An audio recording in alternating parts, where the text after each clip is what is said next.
दोस्तों, आज के हमारे इस वीडियो के अंदर हम बात करने जा रहे हैं पोस्ट ऑफिस की स्मॉल सेविंग स्कीम्स की सभी स्कीमों की टैक्स बेनिफिट के बारे में।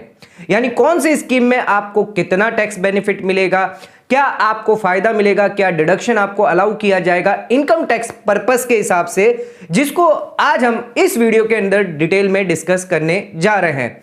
तो पोस्ट ऑफिस की जो ज्यादातर स्कीम्स है, PPF scheme, NSC scheme, term deposit हो गई या सीनियर सिटीजन सेविंग स्कीम, इसके अलावा भी और भी बहुत सारी स्कीमें हैं, सुकन्या समृद्धि योजना, इन सभी स्कीमों में क्या टैक्स की छूट दी जाती है, क्या टैक्स का बेनिफिट दिया जाता है, यह जानना सभी सिटीजन के लिए बहुत ही ज्यादा इंपॉर्टेंट होता है। क्योंकि अगर आप कोई निवेश कर रहे हैं तो उस निवेश का फायदा, टैक्स बेनिफिट आप कैसे उठा सकते हैं, जिसके बारे में आज के इस वीडियो के अंदर हम डिस्कस करने जा रहे हैं।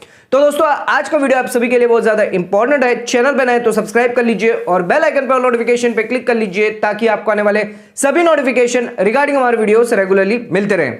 आइए स्टार्ट करते हैं अपने आज के वीडियो को बिना देरी करते हुए।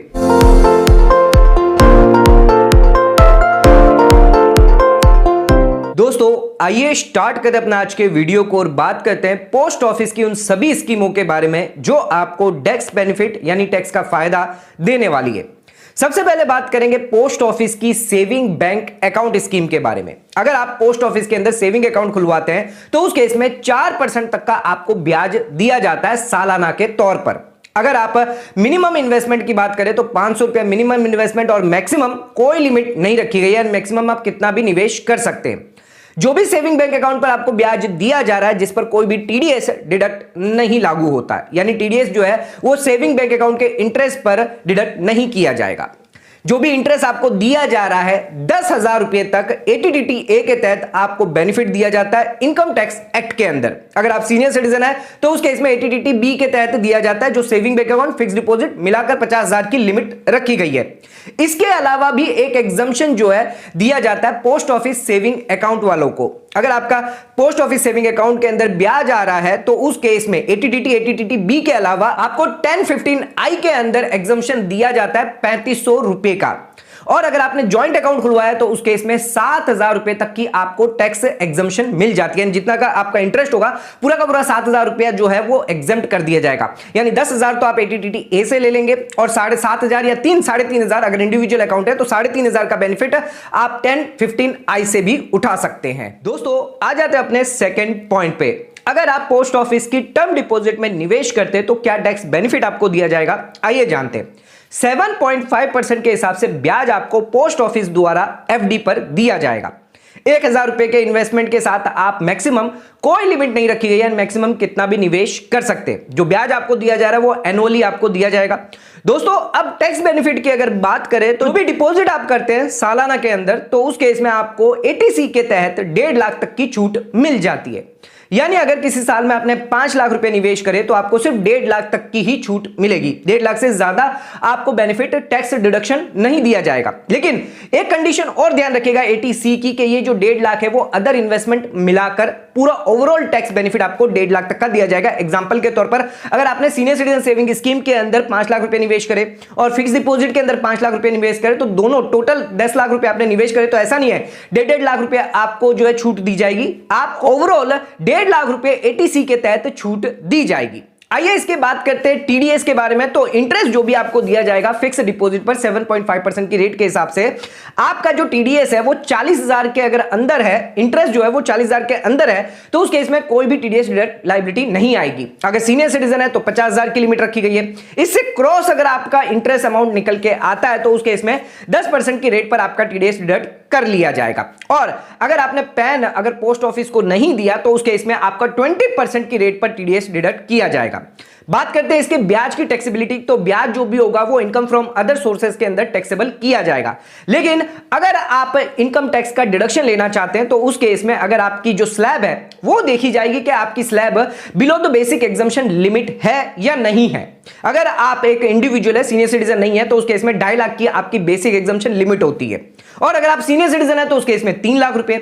अगर इसके अंदर अगर आपकी इनकम आती है, एफडी की इनकम भी इसके अंदर इंक्लूड हो जाती है, तो उस केस में आपको कोई टैक्स लायबिलिटी नहीं आएगी। लेकिन जैसे ही इनकम आपकी क्रॉस होती है तो उस केस में स्लैब वाइज आपको टैक्स लग जाएगा। मान के चलिए एग्जांपल के तौर पर एक इंडिविजुअल है जिसकी 3 लाख की टोटल इनकम है, तो 2.5 लाख से ऊपर 3 लाख यानी 50,000 पर 5%, इसके अंदर उनकी एफडी की ब्याज की भी इनकम आ जाती है। दोस्तों एफडी के ब्याज की एक और बेनिफिट दिया जाता है सीनियर सिटीजन को, जो रेगुलर इन्वेस्टर को नहीं दिया जाता, यानी जो नॉर्मल इंडिविजुअल है उनको नहीं दिया जाता जिनकी एज 60 से कम है। सीनियर सिटीजन को एटीडीटी बी के तहत 50,000 तक की छूट मिल जाती है, जो एटीडीटी बी के अंदर दी जाती है, जो सेविंग और फिक्स डिपॉजिट मिलाकर टोटल ओवरऑल 50,000 तक का बेनिफिट दिया जाता है। अगर आपकी बेसिक एग्जम्पशन लिमिट जो है वो 2.5 लाख 3 लाख से क्रॉस नहीं कर रही है और आपका जो इंटरेस्ट है वो 50,000 से ज्यादा या 40,000 से ज्यादा है, तब आपका टीडीएस तो डिडक्ट हो जाएगा, लेकिन अगर आप फॉर्म 15G या फॉर्म 15H जमा कर देते हैं तो बैंक या पोस्ट ऑफिस कभी भी आपका टीडीएस डिडक्ट नहीं करेगी। लेकिन ध्यान रखिएगा फॉर्म 15G फॉर्म 15H आप बिगिनिंग ऑफ द पीरियड में ही जमा करें। अगर आपने डिले कर दिया तो हो सकता है पोस्ट ऑफिस आपका टीडीएस डिडक्ट कर ले क्रॉस होने पर, लेकिन आप इनकम टैक्स रिटर्न फाइल करके उसको वापस रिफंड मंगवा सकते हैं। तो दोस्तों ध्यान रखिएगा इनकम टैक्स पर्पस के हिसाब से देखा जाए तो आपको बेनिफिट दिया जाता है स्लैब वाइज। तो स्लैब के अंदर अगर आपकी इनकम निकल के आती है तो आपको कोई भी टैक्स देने की रिक्वायरमेंट नहीं होती है। दोस्तों आ जाते हैं अपने थर्ड पॉइंट पे, पब्लिक प्रोविडेंट फंड यानी पीपीएफ स्कीम के अंदर अगर आप निवेश करेंगे तो क्या टैक्स बेनिफिट, क्या टैक्स फायदा आपको दिया जाएगा, आइए जानते हैं। दोस्तों 7.1% की रेट के हिसाब से ब्याज आपको पीपीएफ अकाउंट के द्वारा दिया जाएगा, जो कंपाउंडेड ईयरली किया जाएगा। 15 साल की इसकी मैच्योरिटी पीरियड रखी गई है और इस स्कीम के अंदर आप 500 रुपए से लेकर 1.5 लाख रुपए तक निवेश कर सकते हैं। दोस्तों इस स्कीम का एक बेनिफिट आपको मैं बता दूं कि इस स्कीम के अंदर ट्रिपल का बेनिफिट आपको मिलता है, एग्जेम्प्ट एग्जेम्प्ट एग्जेम्प्ट, यानी जो भी आप कंट्रीब्यूशन कर रहे हैं, जो भी इन्वेस्टमेंट आप कर रहे हैं पीपीएफ स्कीम के अंदर 1.5 लाख रुपए तक आपको एटीसी का डिडक्शन अलाउड किया जाएगा सालाना के तौर पर। जो भी ब्याज आपको पीपीएफ अकाउंट के तहत दिया जाएगा वो आपके लिए टैक्स फ्री हो जाएगा, यानी उस पर बिल्कुल भी टैक्स नहीं लगेगा। और अगर आप विड्रॉल करवाते हैं पीपीएफ रूल के हिसाब से, अगर आप विड्रॉल करवाते हैं या मैच्योरिटी का पैसा आपके पास आता है, आप अकाउंट को क्लोजर करवाते हैं, प्री मैच्योर विड्रॉल करवाते हैं, तो भी आपके लिए अमाउंट जो है वो एग्जेम्प्ट होगा, यानी जो भी पैसा रिसीव हो रहा है पीपीएफ अकाउंट से वो भी आपके लिए एग्जेम्प्ट होगा। लेकिन ध्यान रखिएगा अगर आपने पीपीएफ अकाउंट से 5 साल से पहले विड्रॉ कर दिया तो उस केस में वो आपकी इनकम का पार्ट माना जाएगा।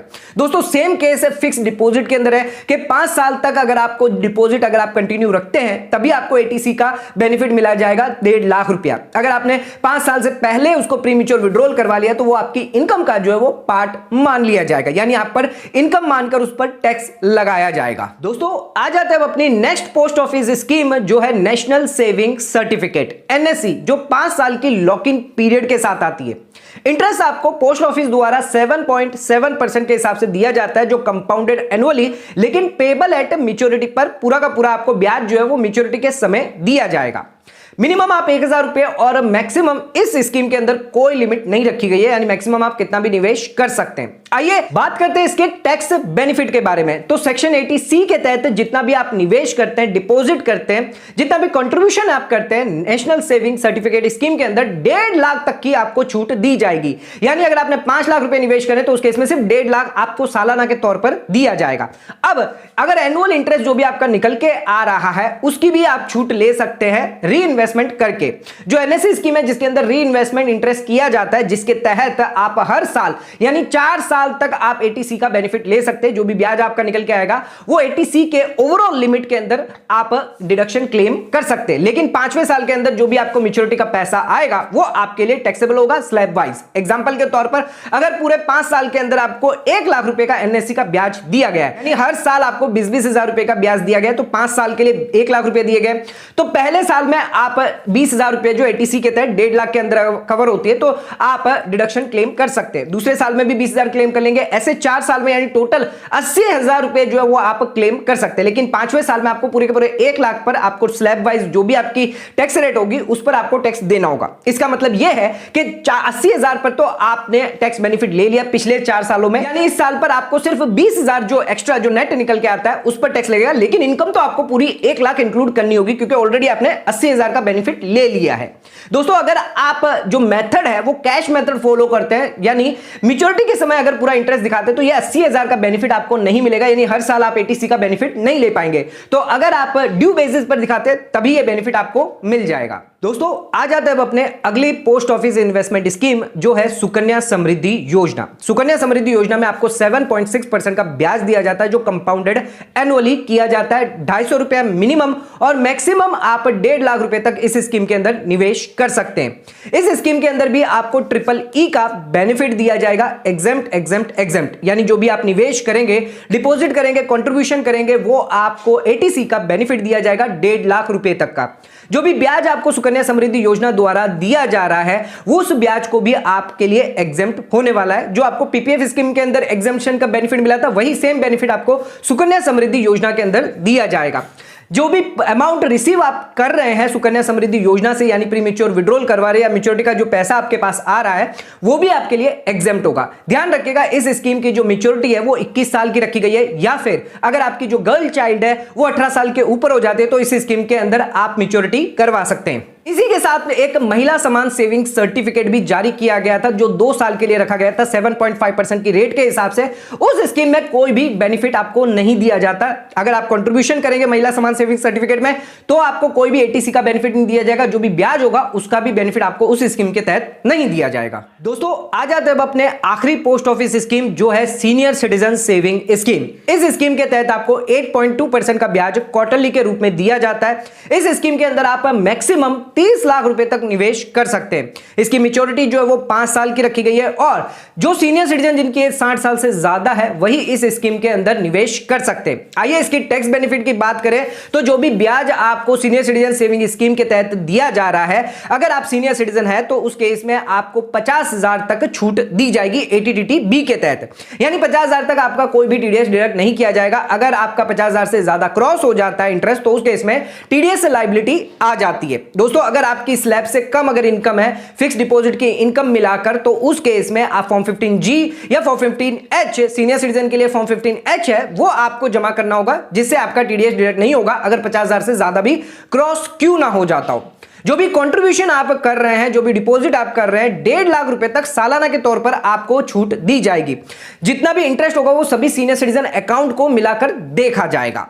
तो दोस्तों आज के इस वीडियो के अंदर हमने जाना टैक्स बेनिफिट के बारे में, जो आपको सभी पोस्ट ऑफिस स्कीम के द्वारा दी जाती है, चाहे वो फिर फिक्स डिपॉजिट की हो, या सीनियर सिटीजन सेविंग स्कीम हो, या फिर अगर कोई सेविंग अकाउंट खुलवाता हो, पीपीएफ अकाउंट खुलवाता हो, एनएससी अकाउंट खुलवाता हो, तो कितना कितना टैक्स बेनिफिट दिया जाता है, जिसके अंदर हमने डिटेल में डिस्कस ऑलरेडी कर दिया है। तो दोस्तों अगर आज का वीडियो अगर आपको पसंद आया तो हमारे चैनल को लाइक, सब्सक्राइब और शेयर जरूर करिएगा। धन्यवाद।